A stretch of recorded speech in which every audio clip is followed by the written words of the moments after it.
ذی الحجہ کا مبارک مہینہ شروع ہو چکا ہے، اور ذی الحجہ کے جو ابتدائی 10 دن ہیں ان کو اسلام کے اندر بڑی ہی اہمیت حاصل ہے، اور یہ 10 دن اللہ رب ذوالجلال کے بڑے ہی محبوب ہیں۔ اب آپ ان کی محبوبیت کا اندازہ اس بات سے لگائیں کہ اللہ نے ان 10 دنوں کی قرآن میں قسم کھائی ہے۔ اللہ فرماتا ہے والفجر ولیال عشر، مجھے قسم ہے قربانی کی فجر کی اور ابتدائی 10 دنوں کی۔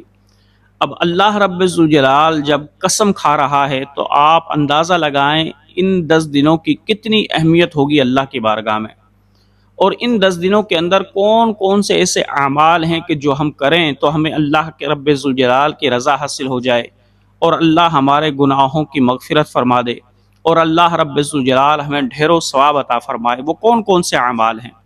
تو سب سے پہلا عمل میرے بھائیوں یہ ہے، جس کو حضرت ام سلمہ رضی اللہ تعالی عنہا بیان کرتی ہیں کہ نبی پاک صلی اللہ علیہ وسلم نے ارشاد فرمایا کہ جو شخص قربانی کا ارادہ کرے تو وہ اپنے بال اور ناخن نہ کاٹے۔ اور ایک اور حدیث کے اندر آتا ہے، نبی پاک صلی اللہ علیہ وسلم کے پاس ایک صحابی آئے، کہنے لگے یا رسول اللہ، میرے پاس قربانی کا جانور نہیں، لیکن امانتاً کسی کا جانور میرے پاس ہے، تو کیا یا رسول اللہ میں اس کو قربان کر دوں؟ تو حضور نے فرمایا نہیں، وہ تو کسی کا امانتاً تمہارے پاس رکھوایا ہوا جانور ہے، تم اس کو قربان نہیں کر سکتے۔ البتہ یہ ہے کہ تم اپنے بال اور ناخن ابتدائی 10 دنوں میں نہ کاٹو تو اللہ رب ذوالجلال تمہیں بھی قربانی کا ثواب عطا فرمائے گا۔ تو جوانوں، جو شخص قربانی نہیں کر سکتا وہ بھی اگر ان ابتدائی 10 دنوں کے اندر بال اور ناخن نہ کاٹے تو اللہ رب ذوالجلال کی رحمت سے امید ہے کہ اللہ پاک اس کو قربانی کا ثواب عطا فرمائے گا۔ اور دوسرا کام ان ابتدائی 10 دنوں میں کیا کرنا ہے؟ ان ابتدائی 10 دنوں کے اندر زیادہ سے زیادہ آپ نے اللہ رب ذوالجلال کی عبادت کرنی ہے، اللہ رب ذوالجلال کا ذکر کرنا ہے۔ کیوں زیادہ سے زیادہ عبادت کرنی ہے؟ حضرت عبداللہ ابن عباس رضی اللہ تعالی عنہما فرماتے ہیں، نبی پاک صلی اللہ علیہ وسلم نے فرمایا جو شخص سال بھر نیکیاں کرتا رہے لیکن اللہ رب ذوالجلال کو وہ اتنی پسند نہیں ہوتی، جو شخص ابتدائی 10 دنوں کے اندر نیکی کرتا ہے تو اللہ رب ذوالجلال کو وہ سب سے زیادہ پسند ہوتی ہیں۔ صحابہ نے کہا یا رسول اللہ، کیا یہ ذی الحجہ کے ابتدائی 10 دن اتنی اہمیت کے حامل ہیں کہ اللہ رب ذوالجلال ان 10 دنوں کی نیکی کو اپنی بارگاہ میں بہت پسند کرتا ہے؟ حضور نے فرمایا ہاں۔ صحابہ نے عرض کیا یا رسول اللہ، اگر کوئی شخص جہاد کرے ان 10 دنوں کے علاوہ تو کیا جہاد سے بھی یہ 10 دن اہمیت کے حامل ہیں؟ حضور نے فرمایا ہاں، جہاد سے بھی اہمیت کے حامل ہیں یہ 10 دن۔ اگر کوئی شخص ان 10 دنوں کے اندر عبادت کرتا ہے تو اس کو جہاد سے بھی بڑھ کر فضیلت ہے۔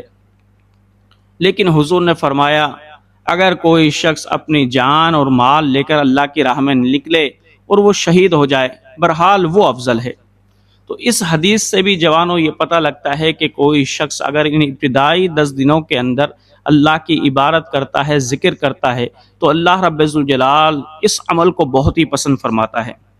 اور دوسری حدیث کے اندر بھی حضرت ابو ہریرہ فرماتے ہیں، نبی پاک صلی اللہ علیہ وسلم نے فرمایا کسی دن میں اللہ رب ذوالجلال عبادت کو اتنا پسند نہیں کرتا جتنا کہ 10 ابتدائی دنوں میں پسند کرتا ہے، کہ ذی الحجہ کے ابتدائی 10 دنوں میں جو شخص عبادت کرتا ہے اللہ رب ذوالجلال اس کو بہت ہی پسند فرماتا ہے۔ اس لیے حضرت عائشہ صدیقہ رضی اللہ تعالی عنہا فرماتی ہیں کہ جو شخص ابتدائی 9 دن میں اگر روزہ رکھے گا تو اللہ رب ذوالجلال اس کو ایک روزے کے بدلے میں 1 سال کا ثواب عطا فرمائے گا۔ اور ایک روایت کے اندر آتا ہے، حضرت سفیان ثوری رحمۃ اللہ علیہ بیان کرتے ہیں کہ ذی الحجہ کا جو ابتدائی عشرہ تھا، اس ابتدائی عشرے کی ایک رات میں قبرستان کے اندر تھا بصرہ کے۔ تو جب میں قبرستان میں بیٹھا ہوا تھا تو میں کیا دیکھتا ہوں کہ ایک قبر روشن ہو گئی اور اس سے نور نکلنے لگا۔ تو میں بڑا حیران ہوا، تو اتنے میں آواز آئی، اے سفیان ثوری، اس شخص نے جس کی قبر سے نور نکل رہا ہے، یہ شخص 9 ذی الحجہ کا روزہ رکھا کرتا تھا، تو اس لیے اللہ رب ذوالجلال نے اس کی قبر کو نورانی کر دیا۔ تو جوانوں، دوسرا عمل کیا کرنا ہے؟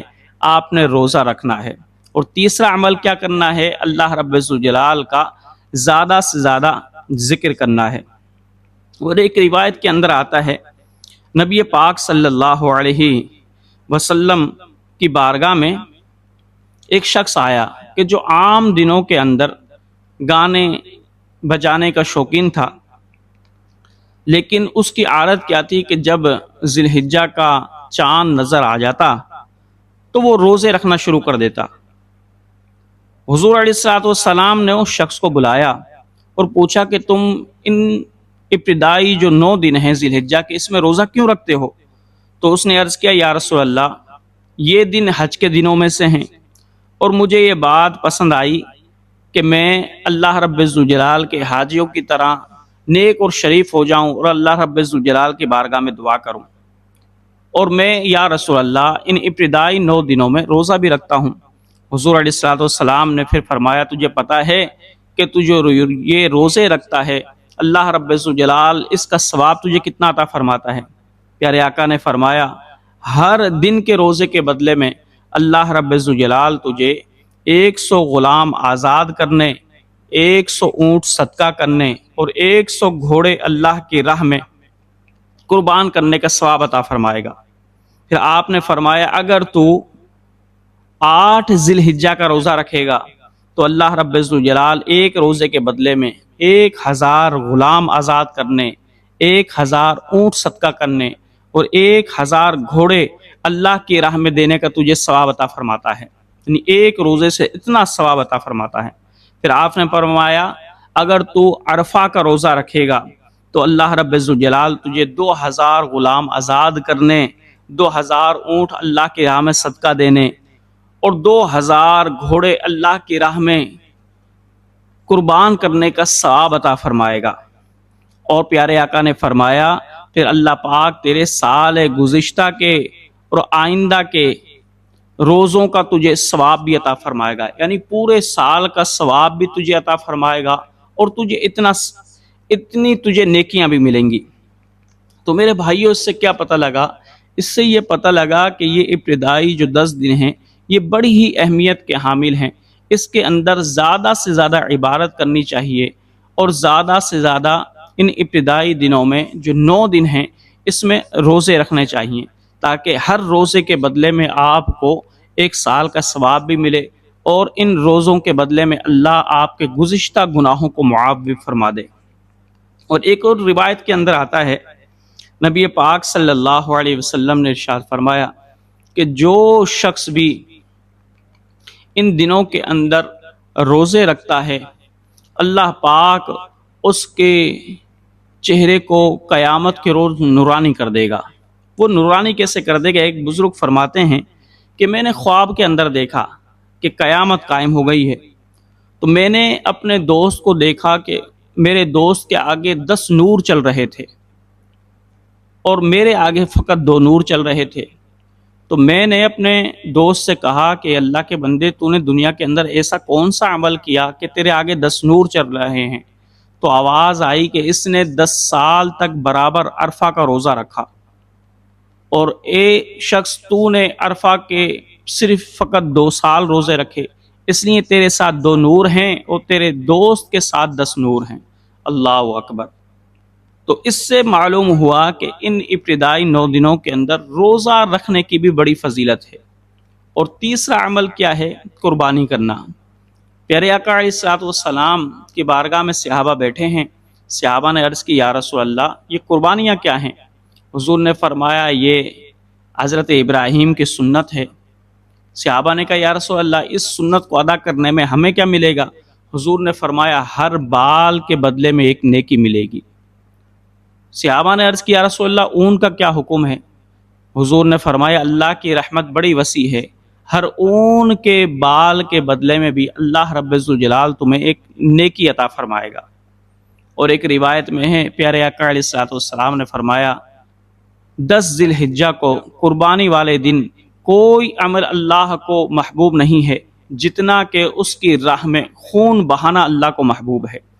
تو میرے بھائیوں، یہ ابتدائی 10 دنوں کے اندر جو اعمال آپ نے کرنے ہیں، ان میں کیا کرنا ہے؟ اپنے بال اور ناخن نہیں کٹوانے، زیادہ سے زیادہ اللہ کا ذکر کرنا ہے، روزے رکھنے ہیں، نیک اعمال کرنے ہیں اور قربانی کرنی ہے۔ جب آپ یہ نیک اعمال تمام کر لو گے تو اللہ رب ذوالجلال کی رحمت سے امید ہے کہ اللہ رب ذوالجلال آپ کی مغفرت و بخشش فرما دے گا۔